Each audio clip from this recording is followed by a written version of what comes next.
wonderful show of solidarity.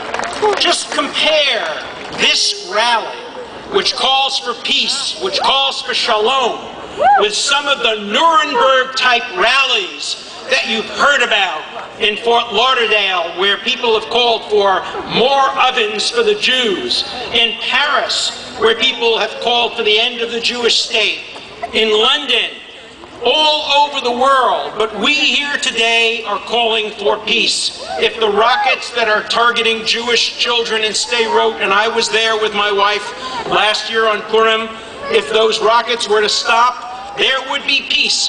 I throw out a challenge to all those who I debate. I ask them if they reject the truth of the following statement.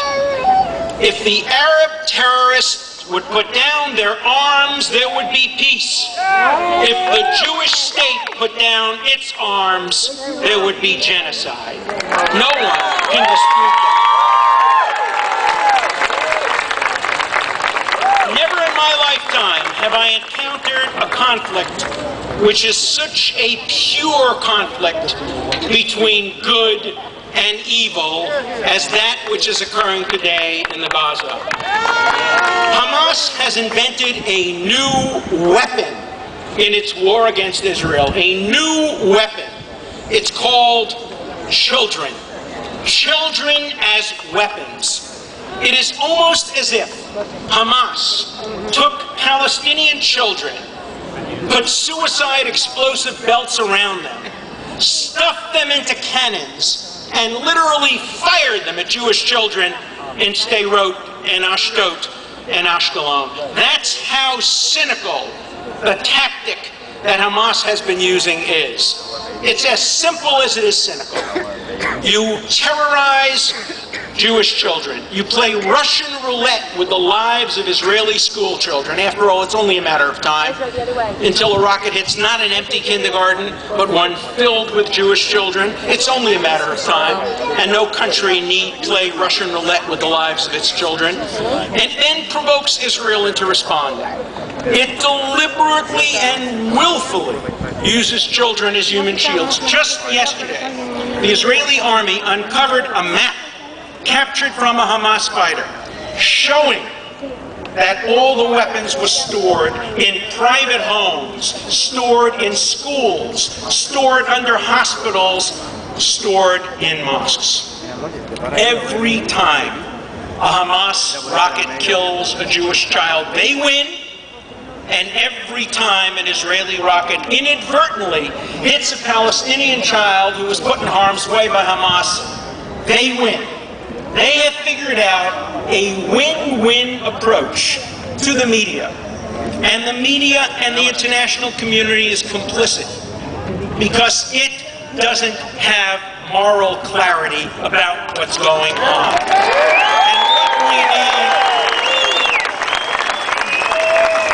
is moral clarity, the ability to distinguish good from evil, the ability to say unequivocally that there is an enormous difference, a difference in theology, a difference in morality, a difference in law, between those who deliberately target children by randomly sending rockets into highly populated areas, rockets that are getting more sophisticated and further in their scope. An enormous difference between doing that, which is a war crime, and Israel responding and inadvertently, notwithstanding its best efforts to minimize civilian casualties, occasionally causing the death of an innocent civilian. Consider the following analogy. Imagine somebody robbed a bank in downtown Miami, shot tellers and shot civilians, and then took as a hostage one of the tellers. And from behind that hostage, this bank robber murderer started shooting civilians and killing them. And a good and decent Miami policeman or woman, in an effort to stop the killing, took aim at the murderer, at the robber, and tried to stop him, but instead accidentally killed the hostage. Who is guilty of murder? Not the policeman who fired the lethal shot, but the murderer who held a human shield. That is the law of every jurisdiction in the world. that is Muslim law, that is Jewish law, that is American law, that is French law, that is international law. Let there be the same kind of moral clarity there was when Germany fired rockets at civilians in London, and Winston Churchill responded by saying, "We will accept nothing but complete unconditional surrender. We will not allow our people to be terrorized by rockets." Or how the United States responded to Pearl Harbor, how the United States responded to 9/11. Many, many, many fewer civilian casualties have resulted from this incursion in Gaza than from any of these other efforts at protection. Moral clarity, the ability to distinguish good from evil. There is a great cartoon making its way around the internet. It's so simple. It shows an Israeli soldier and a Hamas fighter firing at each other. The difference is the Israeli soldier is standing in front of a baby carriage, protecting the baby.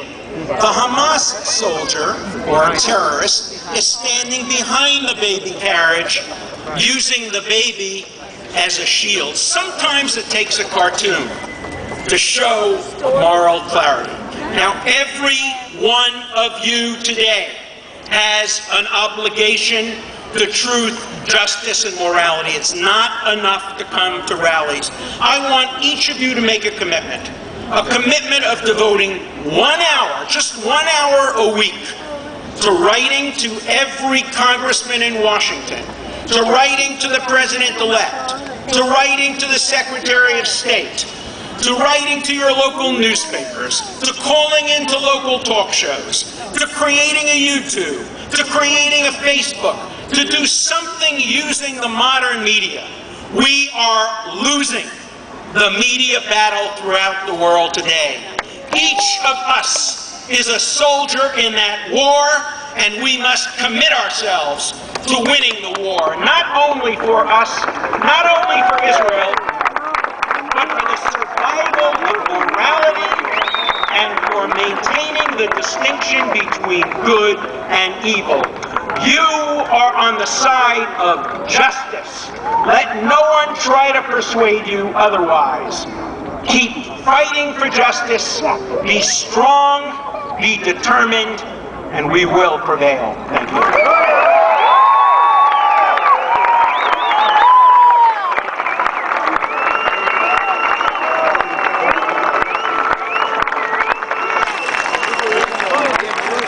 Thank you.